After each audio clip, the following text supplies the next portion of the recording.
오늘 아침 우리에게 주시는 하나님 말씀은 창세기 44장 1절로 17절까지의 말씀입니다.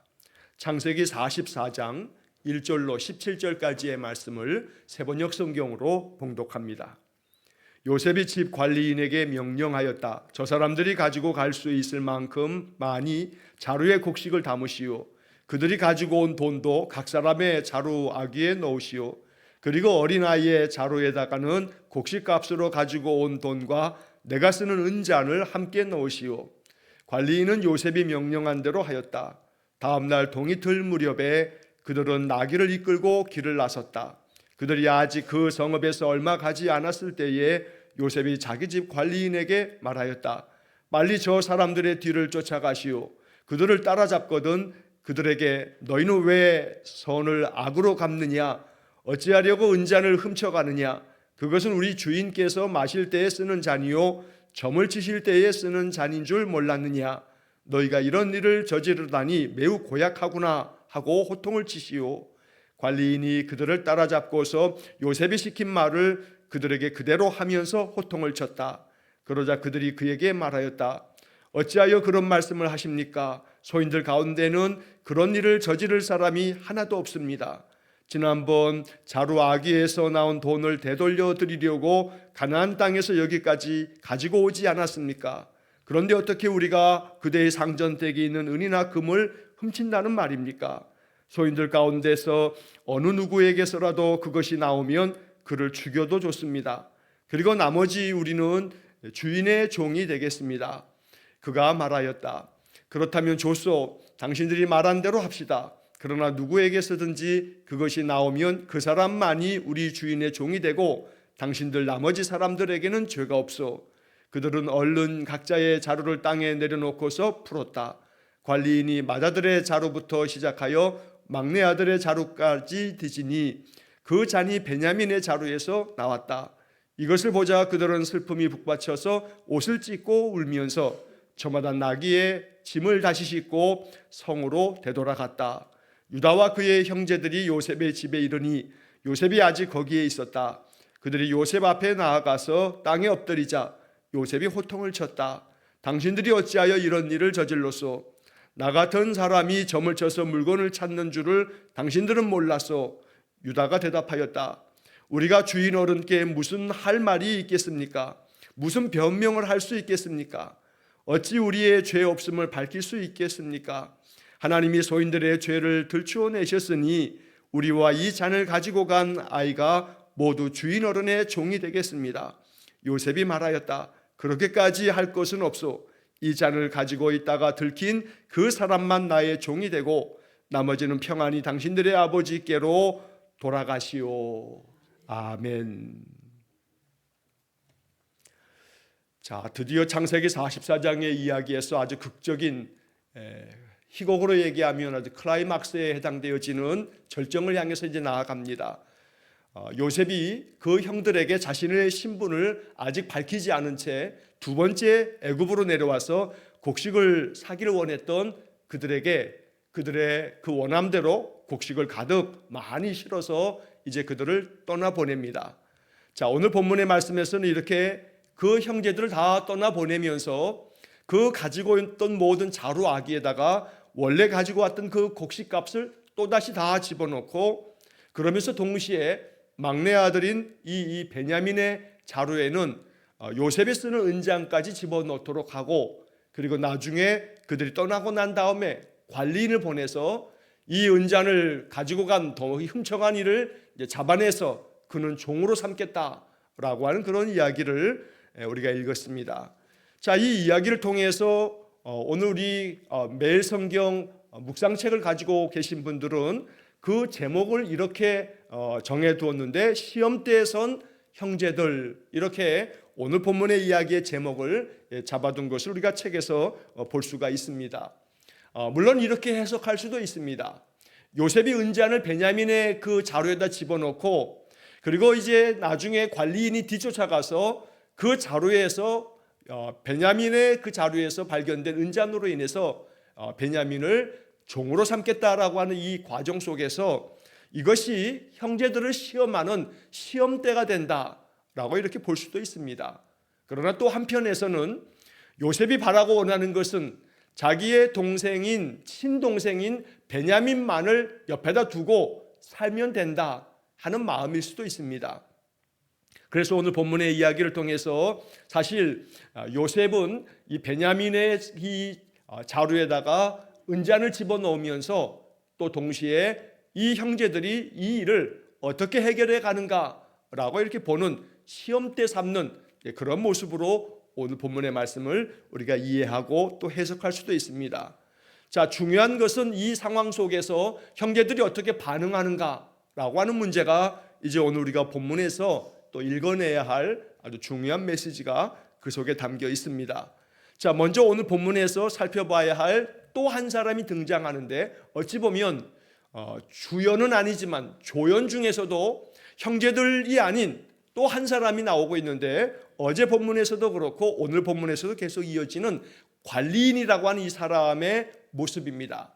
자, 요셉의 집에서 요셉의 일을 다 수종드는 이 관리인이 오늘 본문의 말씀에서도 1절 말씀에 요셉이 집 관리인에게 명령하였다. 그래서 저 사람들이 가지고 갈 수 있을 만큼 자루에 곡식을 많이 담아서 보내라고, 그리고 그러면서 각 사람의 자루아기에는 그들이 가지고 온 돈을 다시 집어넣고 어린아이의 자루에다가는 내가 쓰는 은잔도 함께 놓으라 라고 이렇게 말하는 장면이 나오는데, 자, 새번역 성경의 번역에 보면 2절 마지막 부분에 이런 표현이 나옵니다. 관리인은 요셉이 명령한 대로 하였다. 관리인은 자기의 주인인 요셉이 명령한 대로 그대로 행했다는 겁니다. 자, 그래서 요셉이 이제 이 관리인에게 명한 대로 관리인이 이제 그 다음 아침에 이제 모든 형제들을 다 떠나보내고 난 다음에 또다시 요셉이 자기 관리인에게 말합니다. 자, 그래서 4절 말씀에도 보면 그 중간에 요셉이 자기 집 관리인에게 말하였다. 빨리 따라가서 그들 안에 왜 너희들이 선을 악으로 갚느냐고 호통을 치고 은잔까지 훔쳐간 이유가 뭐냐라고 그들을 호통치라고 이렇게 이야기를 하는데, 역시 마찬가지로 관리인은 이 주인인 요셉이 명령하는 대로 그대로 따릅니다. 그래서 6절 말씀에 보면 또 한번 관리인이 그들을 따라잡고서 요셉이 시킨 말을 그들에게 그대로 하면서 호통을 쳤다. 자, 오늘 우리 본문의 말씀에서 요셉과 그의 형제들이 중심되어지는 이야기입니다만 그 중에 한 사람 조연처럼 등장하고 있는 이 관리인의 모습을 우리가 마음속에 또 묵상하고 이것을 우리의 마음에 깊은 배움으로 또 삼아야겠습니다. 주인 되는 그 요셉의 명령대로 그대로 행하면서 그러면서 그가 시키는 말을 그대로 하였다. 이게 바로 청지기인 관리인이 감당해야 할 그의 책무였습니다. 이 관리인은 어제 본문의 말씀에서도 요셉이 시키는 대로 형제들을 위해서 물을 바다다가 발 씻을 것을 제공하기도 하고 그들을 요셉의 집으로 안내하기도 하고, 그러면서 요셉의 형제들이 겁을 먹고 두려운 마음 가운데 이전의 일을 하면 이야기하면서 지난번에 곡식을 사가지고 갈 때 우리 안에 돈들을 그대로 담겨 있는 것을 보고 그대로 가져왔습니다. 우리는 어떤 일이 벌어졌는지 알지 못합니다 라고 말할 때에도 어제 본문에서 관리인의 그 대답 중에 걱정 마십시오. 댁들을 돌보시는 하나님, 댁들의 조상을 돌보신 그 하나님이 그 자루에 보물을 넣어주신 것입니다 라고 이렇게 관리인이 이야기를 합니다. 자, 여기서 이 관리인의 모습은 어떤 점에서는 선지자의 모습과도 닮아 있습니다. 왜냐하면 주인이 명하는 명령대로 수행하면서 주인이 명령한 말을 그대로 전하고 있기 때문입니다. 그래서 오늘 6절 말씀에 요셉이 시킨 말을 그들에게 그대로 하면서 호통을 쳤다. 주인의 말을 그대로 전하는 자, 그것이 바로 선지자들입니다. 하나님께서, 주 여호와 하나님께서 말씀하신 대로 전하는 사람들, 이 사람들이 바로 선지자의 사명을 받은 사람입니다. 그러므로 오늘 우리는 본문의 이야기에서 관리인의 모습 속에서 우리는 우리의 신앙의 삶이 어찌해야 하는가를 깨닫게 됩니다. 언제나 하나님께서 우리에게 명하시는 말씀대로 그대로 행할 줄 알고 하나님의 말씀을 그대로 전할 줄 아는 그러한 삶이 되어지기를 간절히 축원합니다. 하나님께서 우리에게 날마다 말씀을 통해서 명하실 때 그 말씀을 마음에 받아 명령대로 준행하고 또 이 말씀을 전해야 할 자가 있으면 언제나 이 말씀이 필요한 이들에게 늘 내 마음 가운데 깨닫는 바를 전할 수 있는 그런 믿음의 삶이 되기를 간절히 축원합니다. 자, 본문의 말씀에서 우리가 오해하지 말아야 할 한 장면이 나오는데 바로 그것은 5절 말씀에서 이 요셉이 자기 관리인에게 가서 이렇게 호통을 쳐라 라고 이야기하는 장면에서 이런 표현이 나옵니다. 그것은 우리 주인께서 마실 때에 쓰는 잔이요 점을 치실 때에 쓰는 잔인 줄 몰랐느냐, 이렇게 호통을 쳐라. 자, 그리고 또 본문의 말씀에 보게 되면 다시 요셉이 호통을 치는 장면에서 15절 말씀에 보면 요셉의 그 형제들이 다시금 돌아왔을 때 호통치면서 이렇게 말합니다. 당신들이 어찌하여 이런 일을 저질렀소? 나 같은 사람이 점을 쳐서 물건을 찾는 줄을 당신들은 몰랐소. 자, 요 두 구절에서 요셉이 사용했던 그 은잔이 점을 치는데 사용되는 은잔인 줄 몰랐느냐라고 하는 그런 이야기가 나옵니다. 이것은 우리가 성경을 해석할 때 오해를 하면 안 됩니다. 요셉이 이렇게 은잔을 가지고서 무슨 점을 치는, 점수를 행하는 그러한 일을 했는가라고 이렇게 오해해서는 안 된다는 겁니다. 하나님께서는 그 어떤 점술도 하나님 앞에서 이것이 가증한 것이라 하시지 옳다라고 말씀하시지 않습니다. 레위기 19장 26절의 말씀에 보면 점을 치지 말며 술법을 행하지 말며 라고 하는 구절이 나옵니다. 결단코 이 요셉의 이야기는 요셉이 이렇게 총리가 되면서 이집트, 애굽의 사람들과 동화되면서 애굽의 그 이교 신앙들을 받아들이면서 이제 점을 치는 자가 됐는가라고 오해하면 안 됩니다. 종교개혁자인 칼빈도 주석을 쓰면서 창세기 주석에서 이 부분의 이야기를 아주 유의 있게 해석을 하면서 이렇게 말을 합니다. 이것은 요셉이 점을 치는 이교의 신앙을 받아들인 이교도적인 그런 행위를 한 것이 아니고 애굽의 총리로서의 그 위엄을 나타내는 그런 표현으로 이것을 말한 것이다 라고 칼빈도 이 부분을 이렇게 그렇게 해석을 하게 됩니다. 그래서 지금 모든 형제들은 요셉을 자기의 동생, 자기의 형제라고 알고 있는 것이 아니고 애굽의 총리로 알고 있기 때문에 애굽의 총리는 자신들의 어떤 신들에게 어떤 것들을 받아서 그렇게 점을 치는 모양이다 라고 모든 사람들이 그렇게 생각하고 있기 때문에 애굽 총리의 그런 권위와 위엄을 나타내는 관행적인, 관습적인 용어로서 이런 표현을 쓰고 있다라고 하는 것이 거의 모든 성경학자들이 이 부분을 해석하는 내용이 됩니다. 자, 요셉은 이렇게 이 형제들이 그 하룻밤을 지나고 돌아가는 중에 베냐민의 그 자루에다가 요셉이 사용하는 그 은잔을 집어넣으면서 형제들의 그 마음을 또 한 번 무너뜨리면서 그들을 시험하게 됩니다. 자, 6절 이하의 말씀에서 관리인이 가서 형제들을 뒤쫓아가서 이제 그 요셉이 시키는 말대로 그들을 호통을 칩니다. 자, 그러자 형제들이 이제 이야기하는 장면이 7절 이하의 말씀에서 어찌하여 그런 말씀을 하십니까? 소인들 가운데는 그런 일을 저지를 사람이 하나도 없습니다. 이 말이 맞습니다. 결코 이런 일을 저지를 사람이 하나도 없다는 말은 사실입니다. 지난번에 자루아기에 그 나왔던 돈들을 우리가 되돌려 드리려고 가지고 오지도 않았습니까? 그런데 어떻게 당신들의 그 상전의 은이나 금을 우리가 훔쳐올 수가 있겠습니까? 절대 그런 일이 없습니다. 그러면서 9절 말씀에 어느 누구에게서라도 그것이 나오면 그를 죽여도 좋습니다. 그리고 나머지 우리는 주인의 종이 되겠습니다 라고 아주 자신만만하게 확신을 가지고 대답을 합니다. 그러나 잠시 후에 어떤 일이 벌어질지를 전혀 꿈에도 생각하지 못한 형제들은 자기들의 마음 가운데 절대로 그런 일은 없을 거라고, 우리는 절대 그런 일을 하지 않는다고 확신하면서 그 잔이 나오는 사람은 죽여도 좋다라고까지 이렇게 말합니다. 그러나 오늘 이 형제들의 이러한 모습은 어리석기 짝이 없는 우리들의 모습과 다를 바가 없습니다. 우리도 잠시 후의 일을 알지 못하고 내일 일을 알지 못하고 우리는 결코 우리 인생의 삶에 어떤 일이 펼쳐질지를 알지 못합니다. 여기서 말하고 있는 것처럼 형제들의 말이 사실이기 때문에 그런 일을 저지를 사람은 하나도 없다. 사실 그러합니다. 결코 우리들의 인생의 삶이 우리가 이렇게 계획하고 생각하고 원하는 대로 이렇게 하나씩 하나씩 다 마음의 계획을 하고 살아간다 할지라도 사실은 내 생각과는 전혀 다른 방식으로 내가 전혀 기대하지도 않았던 어떤 일들이 펼쳐지면서 그것이 복이 되는 경우도 있지만 반대로 화가 되는 경우도 있습니다.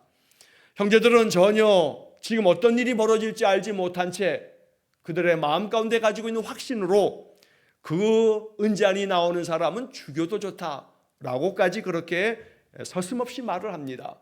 하지만 이 일들은 13절에 말씀하는 것처럼 이 사건이 베냐민의 자루에서 은잔이 나오면서 그들은 그 마음 가운데 가졌던 모든 생각들이 완전히 무너지는 그런 마음의 고통을 겪게 됩니다. 13절 말씀해 보시면 이것을 보자 그들은 슬픔이 북받쳐서 옷을 찢고 울면서 저마다 나귀에서 짐을 다시 싣고 성으로 되돌아갔다.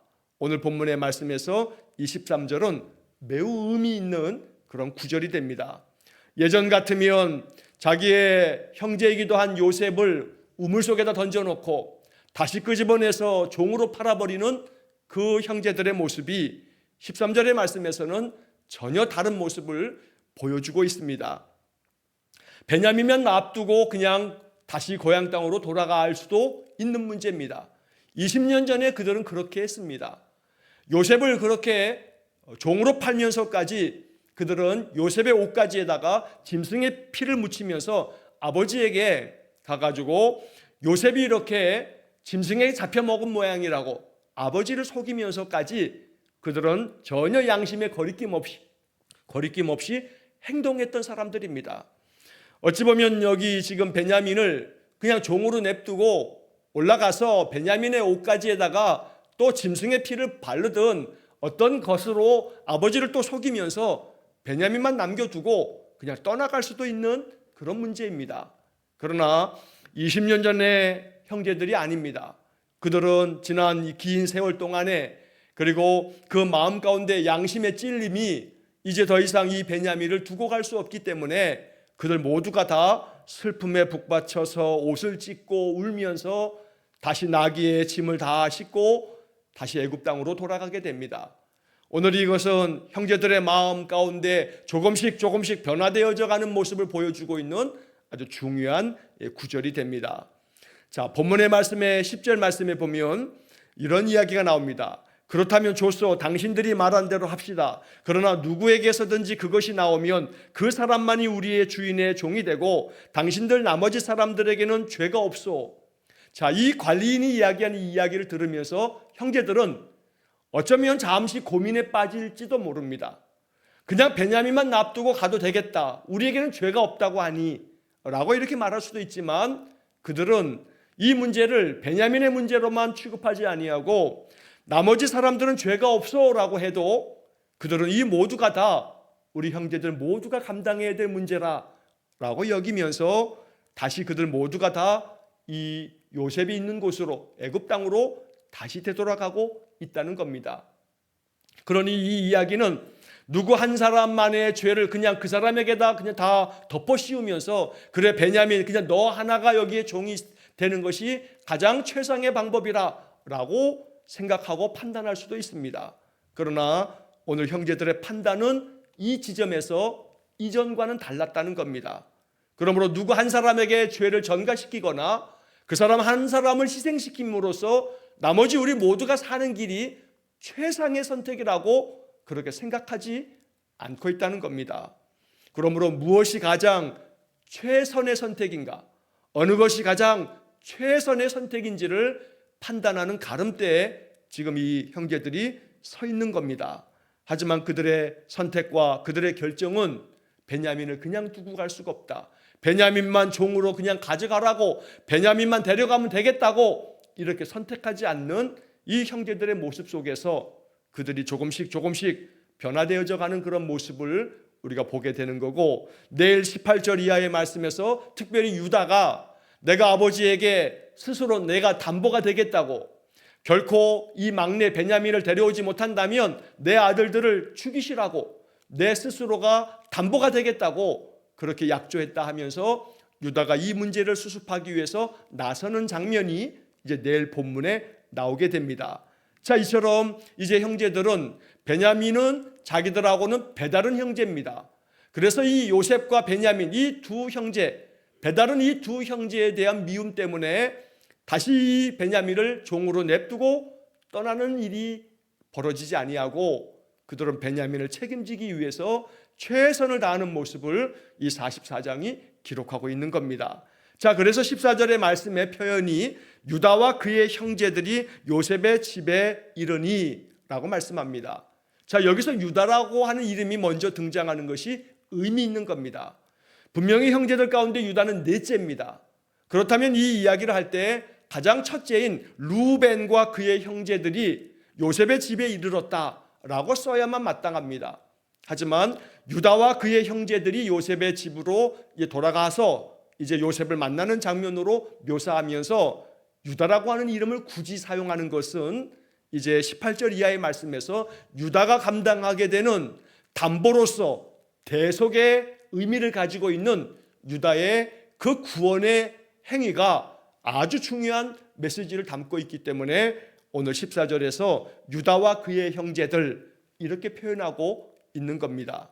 내일 본문에서 다시 살피겠습니다만 또 오늘 본문에서도 유다가 이제 요셉에게 대답하는 이 대답의 장면에서도 유다가 그래서 오늘 이 44장의 이야기를 통해서 하나님께서 유다를 이 12형제들 가운데서 구원의 역사를 펼치실 다윗의 혈통이 되고 예수 그리스도가 그 혈통에서 나도록 유다의 혈통에서 메시아 그리스도께서 나시도록 하나님께서 섭리하시는 까닭은 이 44장에 등장하는 유다의 모습 때문인 것입니다. 자, 요셉이 형제들을 호통을 칩니다. 당신들이 어찌 그리하였느냐고 야단을 칠 때 유다가 대답하는 말씀이 16절 이하에서 말씀하고 있습니다. 자, 이 유다의 대답에 아주 의미심장한 그러한 메시지가 이 말씀에 담겨 있습니다. 우리가 주인 어른께 무슨 할 말이 있겠습니까? 무슨 변명을 할 수 있겠습니까? 어찌 우리의 죄 없음을 밝힐 수 있겠습니까? 더 이상 베냐민의 그 막내 동생의 자루에서 은잔이 나왔으니 우리가 그 어떤 말로도 할 말이 없다. 어떤 변명도 할 것이 없다라고 그 스스로가 이렇게 자신들이 이 큰 죄를 지었다라고 하는 것을 그대로 고할 수밖에 없습니다. 누가 그랬는지 베냐민이 그러지 않았기 때문에 누가 이런 일을 행했는지 알 수는 없으나 그러나 우리가 어찌 무슨 말을 할 수 있겠느냐? 어떤 말도 할 말이 없다고 이야기를 하면서 유다는 이 문제를 지금 이 사건을 이렇게 바라보면서 말합니다. 하나님이 소인들의 죄를 들추어 내셨으니 우리와 이 잔을 가지고 간 아이가 모두 주인 어른의 종이 되겠습니다.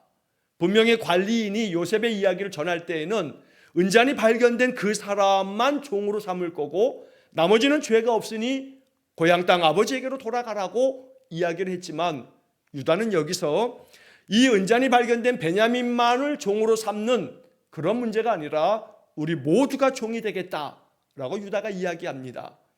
이 유다의 이야기는 형제들하고 지금 다 의논되어진 얘기가 아닐 수도 있습니다. 유다가 이렇게 내려가면서 형제들하고 다 의논을 하고 이거 어떻게 할까라고 이렇게 했다는 기록이 없습니다. 다만 이 유다의 이야기 속에서 우리는 유다가 이렇게 나서는 것을 통해서 유다가 이 문제를 아버지와 약조했던 내가 담보가 되겠습니다. 내가 책임지겠습니다.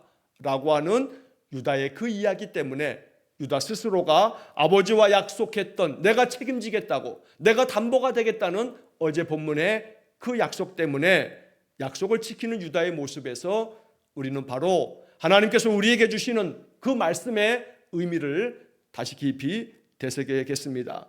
하나님 앞에서 우리의 책무를 잘 감당하며 하나님 앞에서 우리가 약속한 우리의 신앙의 길을 온전히 걸어갈 수 있기를 간절히 소망합니다. 유다는 베냐민의 자루에서 은잔이 발견됨으로써 이 모든 일은 하나님께서 우리의 죄를 들추어내시는 것이다 라고 해석하고 있습니다. 이 유다의 해석은 이 모든 일은 그냥 우연히 그렇게 벌어지는 것이 아니라 하나님이 우리의 죄악된 우리들을 다 그 죄를 들추어내시려고 이렇게 하나님이 만드신 것이구나 라고 유다가 고백하고 있다는 겁니다. 그러므로 이 일 속에 하나님이 개입되어 있는 것이구나 라고 유다가 발견하고 있더라는 겁니다. 이러한 유다의 모습을 우리가 깊이 묵상하며 배울 수 있기를 간절히 축원합니다. 기쁜 일이든 굳은 일이든 또 평안한 일이든 또 아무리 힘들고 고통스러운 일이든 우리의 삶의 모든 일 가운데 하나님이 섭리하고 계시고 하나님의 손길이 그 안에 있음을 늘 믿음으로 고백하면서 우리의 인생을 바라볼 줄 알아야 합니다. 기쁨의 일이 가득하고 인생이 평안할 때에는 하나님께서 내게 주신 은혜임을 고백하면서 감사하며 찬양해야 할 것입니다. 그러나 또 더러는 인생의 삶에서 예기치 않은 많은 고난이 찾아오고 또 많은 시련이 있습니다. 감당하기 어려운 어려움들이 있습니다. 그럴 때마다 하나님께서 나를 강하게 만드시려고 나를 단련하시는 중이구나. 또 더러는 내 안에 허물과 죄는 없는지 또 돌아볼 줄도 아는 그런 믿음의 마음이 우리 안에 있기를 간절히 축원합니다. 그렇게 하나님께서 우리를 이렇게 다듬어 가시고 또 우리를 연단해 가시면서 우리의 신앙과 삶을 더욱 성숙되게 만들고 하나님께서 명하신 대로 더 거룩하게 하나님을 받들어 섬기는 믿음의 사람으로 우리를 만들어가는 과정이시기 때문에 하나님이 이러한 모든 일 가운데 섭리하고 계신다라고 하는 그런 믿음으로 우리의 인생을 바라볼 수 있기를 간절히 축원합니다. 자, 여기서 유다가 얘기한 것처럼 이 아이만 두고 갈 수 없다는 유다의 생각, 그래서 우리 모두가 다 이제 종이 되겠다라고 이렇게 이야기합니다. 이때 요셉은 그렇게까지는 할 것은 없다고, 이 잔을 가지고 있다가 들킨 그 사람만 나의 종이 되면 된다고 말합니다. 여기서 이 요셉의 이야기를 우리 매일 성경 묵상책의 제목처럼 이 형제들이 지금 이 요셉의 이야기를 들으면서 그들은 선택을 또 한 번 할 수 있습니다. 하지만 이것이 그들의 시험대가 되었지만 그들은 모두가 다 이제 이 베냐민을 두고 갈 수 없다는 입장에 그들은 유다의 말에 다 동의하면서 바로 이 시험을 잘 통과하고 있는 것입니다. 그래서 우리가 잘 아는 것처럼 이제 내일 이후의 본문에서 이제 유다가 이렇게 간곡하게 이야기하는 이야기를 듣고 요셉이 북받쳐오르는 그 감정을 억누르지 못한 채 이제 형제들에게 자기가 요셉이라고 하는 것을 밝히는 그런 장면이 이제 뒤에 이어지게 됩니다.